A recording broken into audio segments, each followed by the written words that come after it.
seeing a whole lot of crazy stuff. What about the trap stun that he's running? Yeah, he's running a trap stun to turn off his opponent's Vanity's Emptiness, or to make sure he's resolving those Shadoll fusions, or just making sure those monsters are sticking.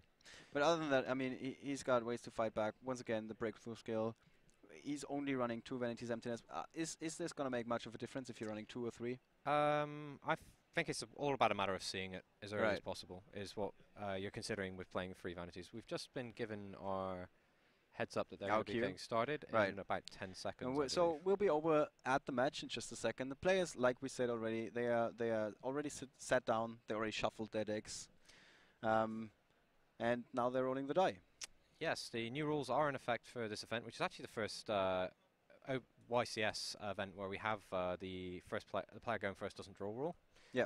And multiple field spells. So and it was quite the fierce battle there. Just if that is any indication of the things to come, we're in for another treat. Yeah, it's going to be another clash. So hands loading in right now. We're seeing a Shadoll fusion. Excellent start for Christos. Shadoll Squamata. Armageddon Knight. Yeah, cards are coming in one by one. And 2 Vanity's Emptiness, both copies of Vanitas. Okay, that'll be very good for shutting off his opponent's early Satellarknight Altair plays. When Rick tries to commit to those plays, he's going to be shut down by the Vanity's Emptiness. Rick, on the other hand, his opening hand is no Satellarknights or any way of searching. Wow. The 2 breakthrough skills, very good for turning off Windra, so he can actually get his Altar plays through. But he's got a compulsory, which will answer the Shadoll fusion. I mean, normally what I would be asking is, did Rick already look at his cards? I mean, the pose that he's sitting in, he's giving away. He doesn't seem to be feeling that well about his opening hand, and he really shouldn't, to be honest. Yeah, I mean, it can be. He can turn that around by drawing his reinforcements of the army.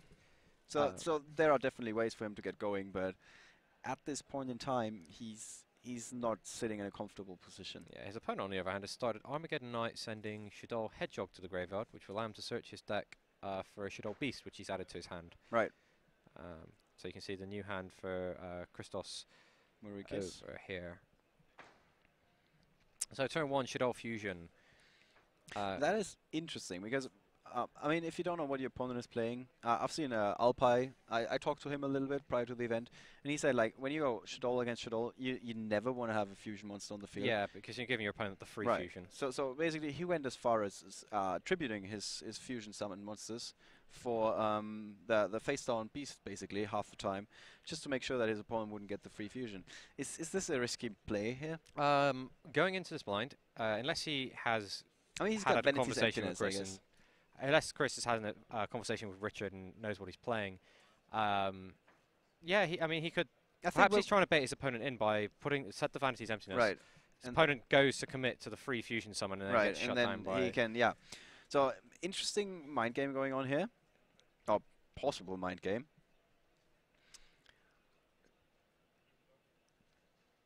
So, both of them are going to be set face down, and that concludes the opening move. Quite a lot has happened in that first move.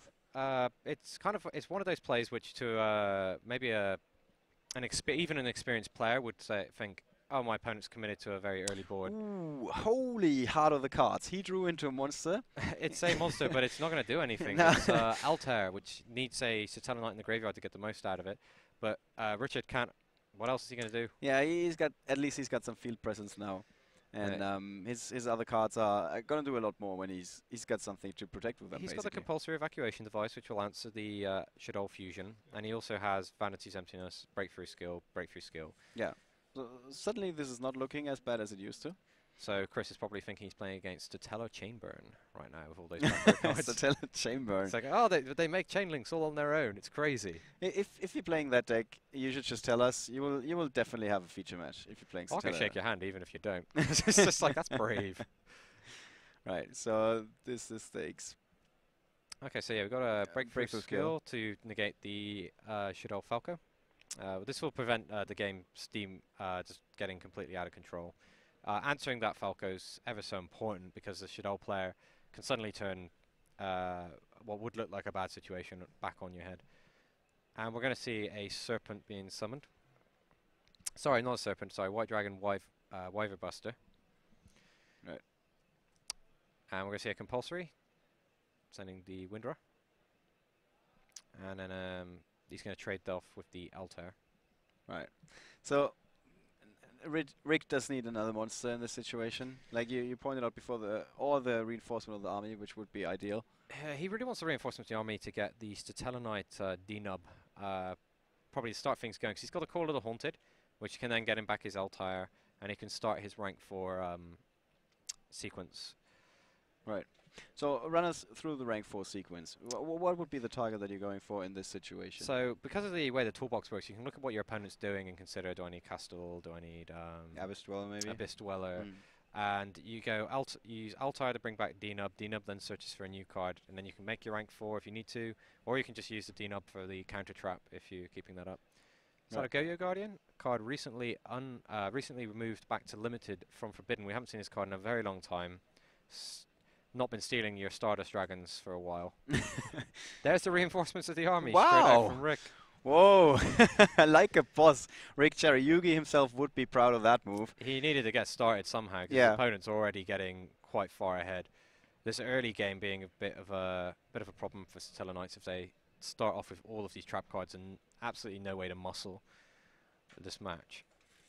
He should be quite excited about that move, and it seems a little bit like he shifted in his chair for that when he saw the reinforcement of the army. Because his whole realm of possibilities is opened up for him now on how he wants to play this game. Right. Before he was just playing to not lose. So now there's no response from Christos, who is actually also seeming quite laid back in this situation. Is he hovering Vega? Okay, yeah, because he has the they're called the Haunted Altar. Which can then bring back the D-Nub, and then the D-Nub can search for something, which then you can get the Satellarknight Vega and another guy from his hand, because he can turn this empty field into... Okay, he's decided to go for the... I'll try and pronounce this one for you guys, sorry. I'll wait till it loads, and then I'll go for it. It's so you can try to read along for yourself. The thing is, I actually practiced all this before the stream multiple times, and I could say it now because I haven't got the text in front of me. Shall I try? Well, it hasn't loaded in yet, so. Okay,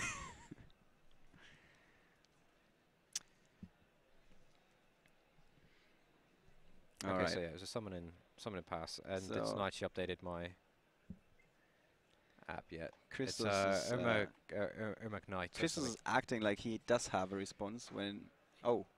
And. Yep, he's summoning his Wyver Buster. Ah, yes, Satellarknight Unkalhai. Is that how you say it? Yeah, sounds pretty good. Sounds pretty close. Yeah, but it's Unukalhai, right? Unukalhai, yeah. Unukalhai. I knew that. Let's just agree to that.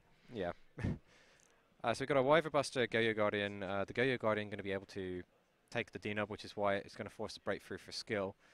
He's still going to lose the monster and take some damage in the process. Yeah, I mean, what could have gone horrible there is the Go-Yo Guardian would have brought back the D-Nub, and then there could have been a rank 4 Abyss Dweller or something else. Yeah.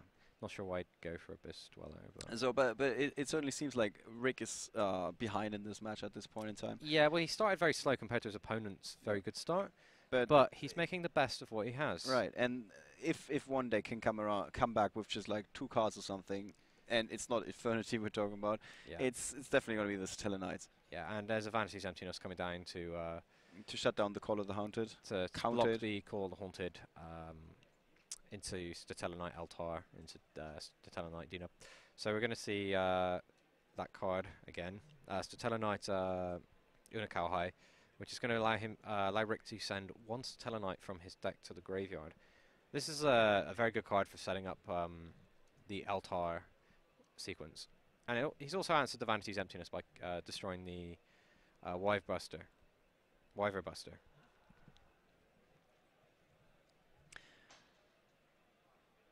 So 1 Vanity's Emptiness gun. There's a Trental Tribute that's just being set for Rick Cherry. So Rick has to hope that his opponent is going to overextend. It doesn't look like it. No, I think that was just a draw attack. Very, very snap. It was a Book of Moon that got drawn. There's also another Vanity's Emptiness over on Christos' field, which is going to be absolutely brutal for He's just he's got the MST. mystical so space to yeah, deal with that. he's got an answer for that. They're very important in this, well, not just in this particular matchup, basically in every matchup. Some players went as far as not just maxing out on Mystical Space Typhoon. They also played Double Cyclone this weekend, just for this particular scenario where you play something like either Call of the Haunted or Shadow Fusion. That's game. Rick was actually living on a prayer, hoping his opponent would commit into that Torrential Tribute. Right there. And sometimes that's what you got to do. Richard starting far too late for this game, and Christos just running away with it, and Go-Yo Guardian forcing Richard into uncomfortable position. Yeah. But once again, I mean, Christos seemed like he was in good control, didn't commit to any mistakes, just played it safe. Even when he knew his opponent was playing slow, he was going to make sure that he's not going to give his opponent the opportunity to get back into the game. Yeah. Because that's something to really work on in ways when I'm winning the game, how can I make sure I don't lose it? This is one of the most important things in my opinion. It's not just what deck is the best deck, it's also what deck is the best deck for me. And depending on the kind of player you are, because like I would always try to aim for something aggressive, because I would like to minimize the options that my opponent has, and like have as few cards as possible on the field. Force them to tunnel vision into certain scenarios that you want to play so into. And there are other players that they just see all the possible options. Frankly, I'm not one of them. If I'm going to a local level tournament, for me, I really appreciate decks that accumulate lots of cards. And over time, you build up more and more of your options, and eventually you whittle your opponent's options down and you take them out. But if I'm playing in a long event, I want things that work quickly. Because my mentally cannot handle 9 rounds of... I mean, it's also, when you're sitting down, like, if it's your first YCS and you're sitting across somebody like, I don't know, Alpine Engin, for example, and you know, like, he's got 3 cards in hand, you're going to be so scared. You're going to be like, he knows everything that he can do with those cards. And if you're a first timer for YCS, I strongly recommend an aggressive deck, because do you really want to drag out into the late game against a more experienced player? Because the longer the game goes on, the more opportunities there are for you to make mistakes, or for your opponent to recover from a bad opening. If you're playing an aggressive deck that kills their slow opening, you can steal games from even world champions can just lose to a very quick, oh, that was 6 Samurai. I wasn't expecting that. Yeah. But, well, after the beating you taken, you will know for sure, and you will walk away and not forget that particular match for a very, very long time. Oh, you could say, I beat Sahabi or something. If we're going to interview Luca Cittoni, who we had in our round 1 feature match after the end of the day, what was been like the most crushing defeat you've ever had in your career, he's going to be like, I think against this Monarch deck that I really didn't see coming in round 1 of YCS Madrid. So... I always want to go over and ask him, but I would worry that I'd be rubbing it in. Oh no, I'm not doing it. I'm never doing it in person. I'm just doing it on the stream. So I think that's all right and fair. If you watch this back, Luca, thanks for being a great sport. You played really well. That was just incredibly unexpected. Exactly. That's what I was trying to say, basically. Yeah. If we take a look at these side deck options, I imagine Christos is going to be looking at his possibly his super polymerizations to make the best of his opponent's Satellarknights and turn them into his El Shaddol constructs. What about the Stygian Dirge? I mean, it's really good against Shaddol. Yeah, it's... how good is it against Satellarknights? It's absolutely excellent. It's the reason it's in there is for the Satellar matchup, is because it reduces all of their levels by 1, which then turns off the rank 4 toolbox. Yeah. So that puts you in a very terrible position where you then, if you don't have any rank 3s, then you're just making small monsters, and none of those monsters on their own can actually attack over. So basically, like, one card on its own can turn the whole game upside down. On the other hand, Rick has a silver bullet as well in Shadow Imprisoning Mirror, which shuts down the complete Shaddol deck. Yeah, which is, as long as that's up, the Shaddol deck's not getting any. When it's playing a fusion, it's putting 3 cards into 1. Right. So this time, Rick has a obviously much better opening than the first game. Yeah, he's also elected to go first. He's got the Unikar High, which will go very well with the Call of the Haunted he's drawn. He's got the Shadow Imprisoning Mirror straight off the bat. Christos has drawn Trapstun though. Oh yeah, but he doesn't have the Vanity's Emptiness this time. So at least one of the Call of the Haunted should resolve, right?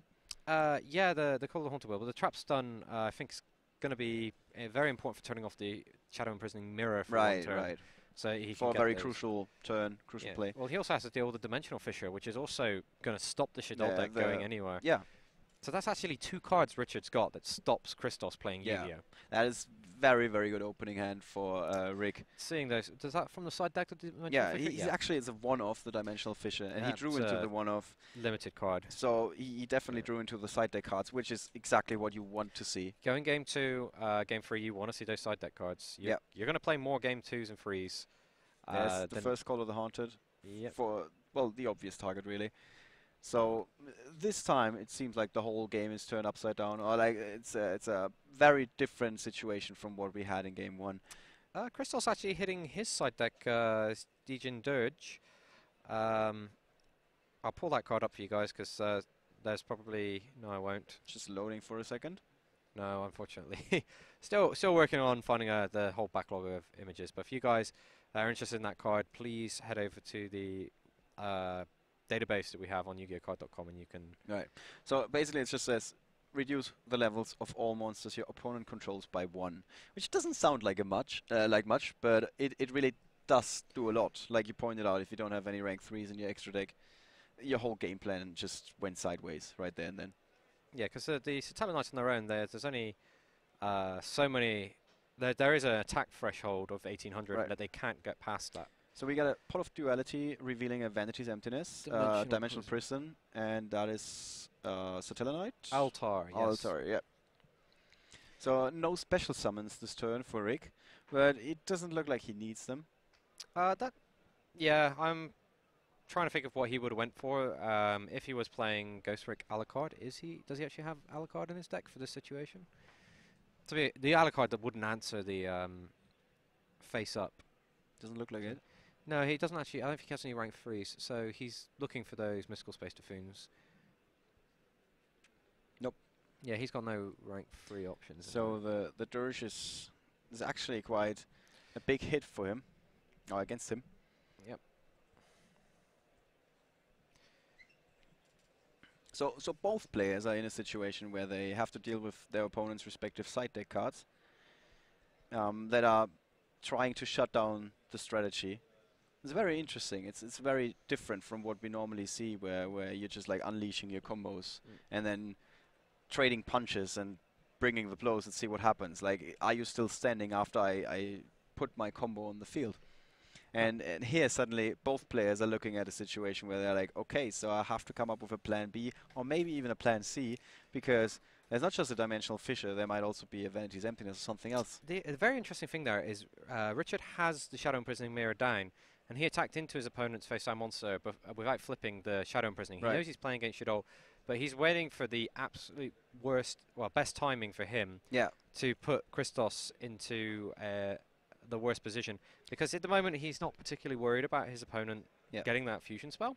It's a very interesting choice. I mean, Christos wouldn't have a good out. He could have activated the trap stun, but that's basically an own goal in that particular scenario, because then Rick can once again just go off. But he then turns out into an XC 4 summon and make probably summons Castel and then shuffles away the Stygian. So did Rick give away that he doesn't have any good rank 3 monsters by not performing a Exceed summon in that situation? I don't know, considering Ghost Rick Alucard would have been able to take out the face down monster or cards without triggering them. I'm trying to think of other rank 3s that would have been helpful, and I don't think that there would have been anything that would have been allowing him to run away with this.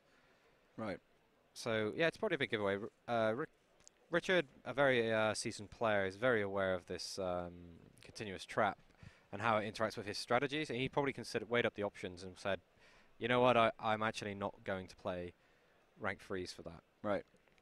So Richard has a Reinforcements of the Army, another Call of the Haunted, and Satellarknight Altar, which is not going to be doing a lot as long as that Dimensional Fissure is on the field.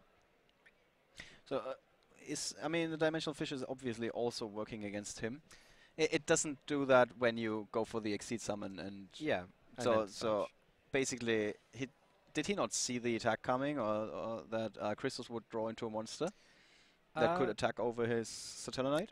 He must have been very aware of it, because the Shaddolls Dragon, a very powerful 1900 attack, is always a possibility, which actually flat out is able to take care of every single one of Chris's monsters. Right. Unless Richard gets out of this the lock by Stygian this Dirge. continuous trap. They're looking desperately for a mystical space typhoon. So yeah.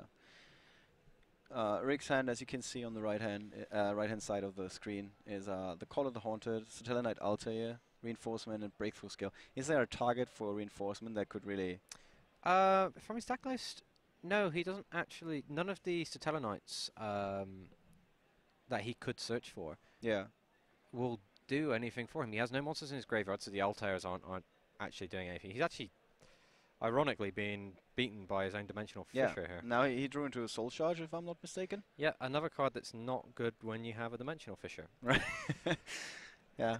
Well, it's easy to criticize. It's easy to see, yeah. But when you're sitting here, when I was playing my last tournament, which has been a while ago, people recommended I should totally run Dimensional Fissure, and then I told them I have no idea what to side out, and then they always pointed me at like, you got a Blackluster Soldier in your deck. Back then, Monster Reborn was still legal. They were like, you're gonna sign that out. I'm like, but what if I don't draw the Dimensional Fissure? So I guess Rick wasn't expecting to draw his Dimensional Fissure, or he wouldn't rely too much on that. More expecting his opponent to not draw Stygian Dirge and for it to cause him so many problems, because all of these Xyz summons would have been allowing him to play around his own Dimensional Fissure, but now it's just acting as this giant hole in the sky that's stopping him from doing anything. So yeah, very passive. 4 face down cards for you guys that are interested. Shadow Imprisoning Mirror, Vanity's Emptiness, Breakthrough Skill, and Call Haunted, I believe, set.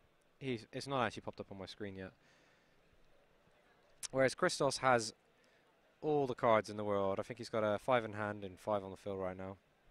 Yeah, like at this point in time, all he has to do is like continuously attacking. Yeah, he can just sit there, just pushing his guy. Yeah, he's like, I got the field, I got a good back row, so you just bring it, and I will show you how I deal with it. Yeah, he can turn off all of Richard's traps with the traps done. He's got a lot of backups that he can consider. So, I mean, obviously, Rick wasn't expecting the Stygian Dirge in this situation. Where is the... I mean, I don't want to say where's the mistake, but I don't know how to word this differently. Do you have to be prepared for that situation in the deck building process and just add some rank 3s for that particular scenario? I believe adding maybe 1 or 2 rank 3s for that situation to at least make sure that you can do something. Because right now, he can't answer a 1900 attack dragon. Right. All of his monsters it feels like back in the days when we only played with Legend of Blue Eyes White Dragon. When that mechanical chaser was killing your 7-colored fish. And I think he would be happy if I would draw into a Fissure right now. Yeah. It'd be really helpful to deal with that. It's just very simple. My guy is bigger than yours until you find a way to answer my continuous trap. And the longer this game goes on, the more likely it is Christos is going to draw another one. I mean, he already has a full hand, basically. Yeah, he's maxed out on 6 cards there, is it? Yes. 1, 2, 3, 4, 5, 6, yeah. Yeah. And like, whatever Rick does to get back into the game, it's very likely that Christos will once again have an answer for that. Yeah, and we're going to see a breakthrough skill to stop the Satellar de-nub. It's difficult to say if that's because he's worried about what Chris could be searching for, or if he's just trying to free up space for his spell and trap zone. Richard is hovering on 3,700 life points, and this dragon is just beating him away, tearing him apart. There's a lot of cards in Christos' hand. Like, he's got a Shadoll Beast, Mathematician, 2 Mathematician, but I don't think he wants to play into a Torrential Tribute, so perhaps that's just why he's just going, I win the game until Richard deals with my trap. I'm sitting in the driver's seat, so it's your job to get me out of there, and I'm not going to do you any favors. Yeah, he can. All he has to do is just sit down and keep pushing that guy towards his opponent. So once again, the big question is, what does Richard need to draw in this particular scenario? I mean, Mystical Space Typhoon should help, but then again, he doesn't have a graveyard at the time, so he can't really unleash any combos. So Memory of an Adversary, while he still has some life points to use it, he could steal his opponent's monster, which isn't going to do a lot because we do know that there is... Oh, there's not a Vanity's Emptiness down for Christos. Christos is very large field for you guys. We'll take a look.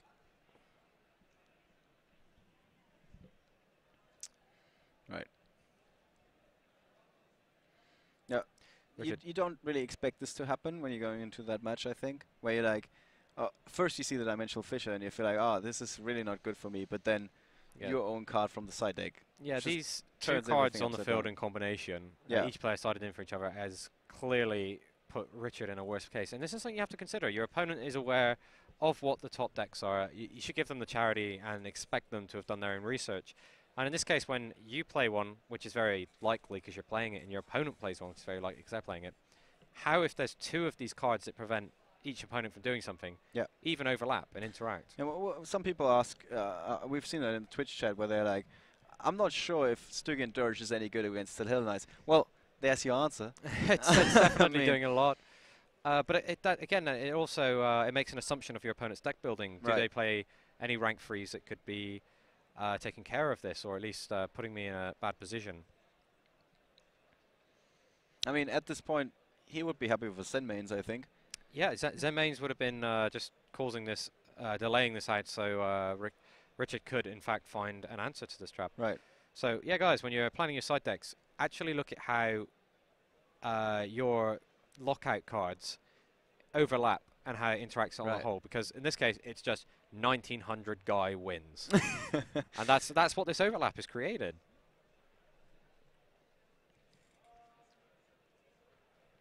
So yes, Rick, as we pointed out, he's only playing the Satellarknights and one Thunder King Ryo in his main deck. He might have sided that out. I mean, he's playing a Neo-Spatian Grand Mole in his side deck. That's great against the Shadow cards. So, but at this point in time, it would only buy him time. It couldn't really get him back into the game.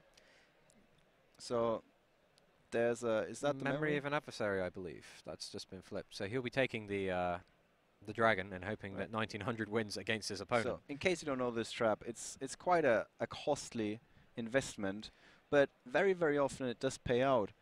So yeah, as long as play gets back to Richard, he gets himself the 1900 attack monster.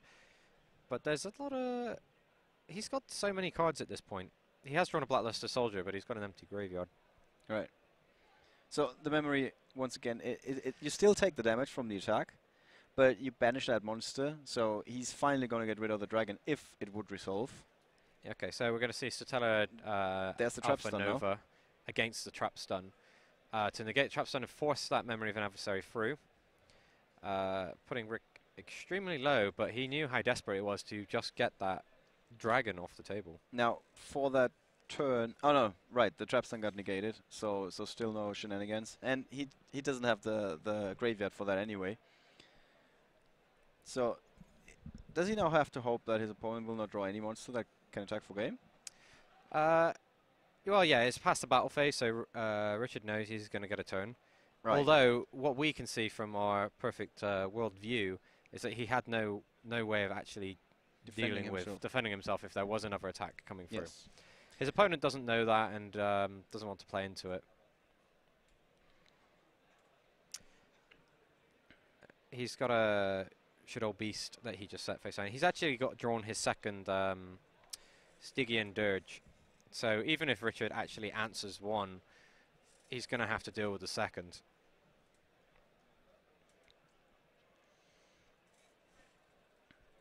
So more back row cards for Rick.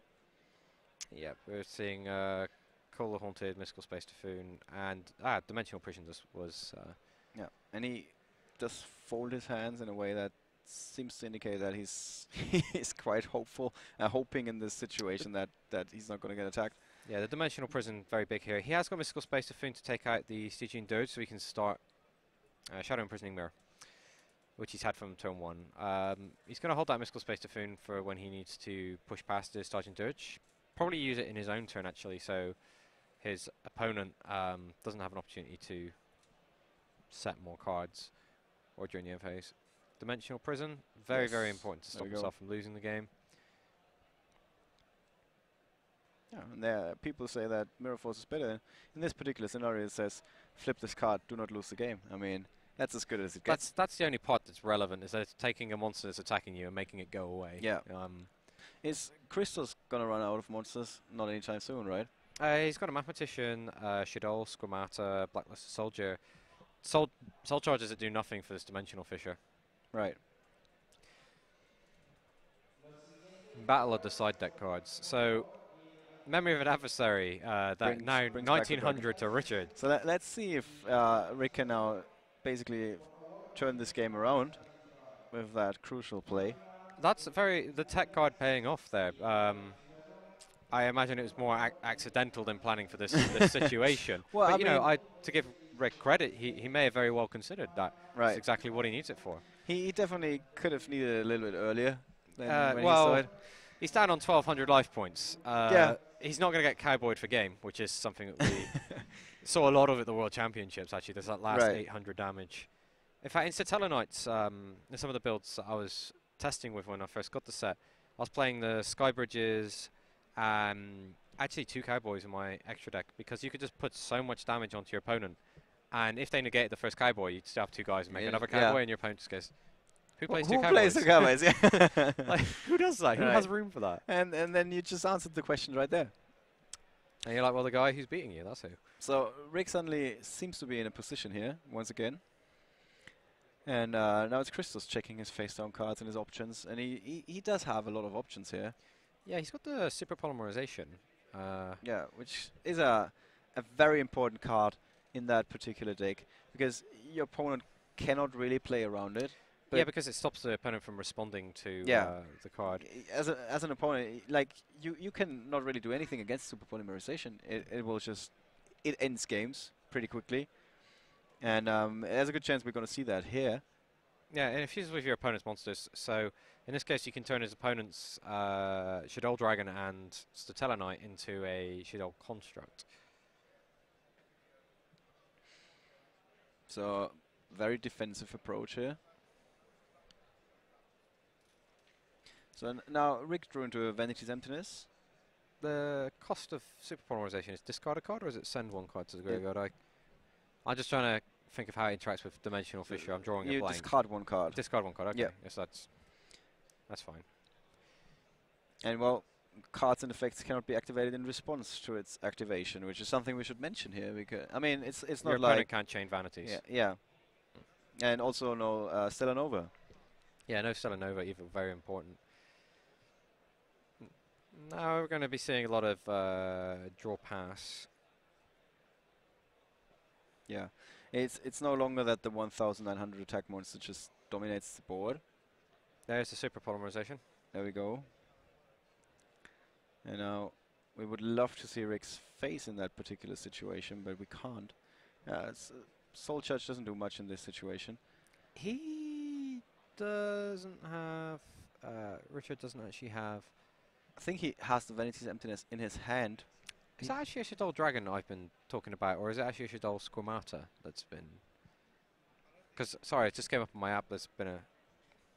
We'll just skip past that and see what's happening right now. I may have been misreading. So we got the window on the field?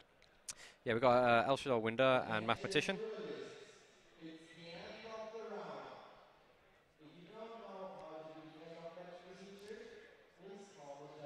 I don't know if any of that sound leaked in, but for the main event, the time's been called.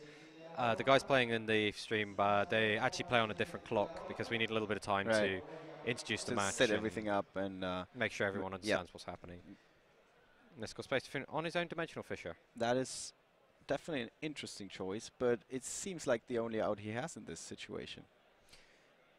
So he gets his Eltar in the graveyard to make his Call of the Haunted Life? Yes. Yeah. Telegraph that.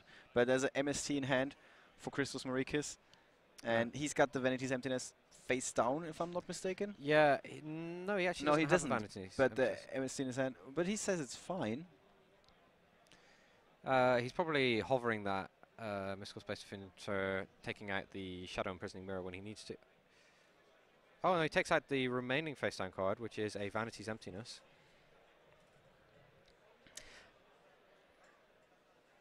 Rick is again in this position where he's going to be left with level 3 monsters. There's another super polymerization with his opponent's light monster. That hurt. Yeah, he didn't mind Rick bringing back something because he's just like... Play the second super polymerization. Here we go. There's a handshake, yeah. Excellent overview of Christos Mourikis, I really have to say, because like my first impulse would have been to just like throw the MST on the table and be like, that's game, right? But he just goes through his options once again, realizes that there's no harm done if something comes back, because he can just take control of it with super polymerization. He has the super polymerization, yes. and he can take out the remaining face down card, which is Vanity's Emptiness, which wouldn't have actually worked against. Flawless execution from the Greek once again. And we got to that point where 2 of these lockout cards overlapped, and it pays to have the bigger monster in that situation. So in hindsight, there was a situation very early in the game where we thought that Rick was holding on back to his Shadow Imprisoning Mirror. Yes. If he would have flipped it right away, would have that made a difference? I don't really know, because the only effect that we saw go for quite a while was the Shadow Hedgehog at the very beginning, which added the fusion spell, and Richard had the... It doesn't seem like that would have made much of a difference, yes. I don't believe it would have. He was looking for a better opportunity to use it, but he was never presented one. Yeah. So, yeah, very one-sided games, to be honest. In the first game, we saw a very, very quick start of the Shaddolls deck that just put Rick Cherry in a situation where he was standing with his back against the wall, looking for an out, but his deck wouldn't really provide him with. A slow start that was just being punished by his opponents. Yeah, and we got to give credit to Christos Mourikis, because the way his deck was built, he did have all the answers. I mean, he was sitting on a field that no matter what you draw as an opponent, you're going to be like, nope, I don't think I can come back from this. And he even took a step beyond that, because not only did he have the better cards at that point, he was also like, my opponent could have Torrential Tribute, I'm not going to play into it, I'm going to downplay my opponent's abilities to get out of this bad situation and force them to make plays that are going to result in them getting further and further behind, rather than giving my opponent a massive shining opportunity to jump back ahead of the game. So, after this game, what do you think about the super polymerization? Because it was introduced from the side deck. I've heard quite a lot of players say that it should be a main deck card, at least a one-off, because it can have such a big effect on the game, as we just saw in those games.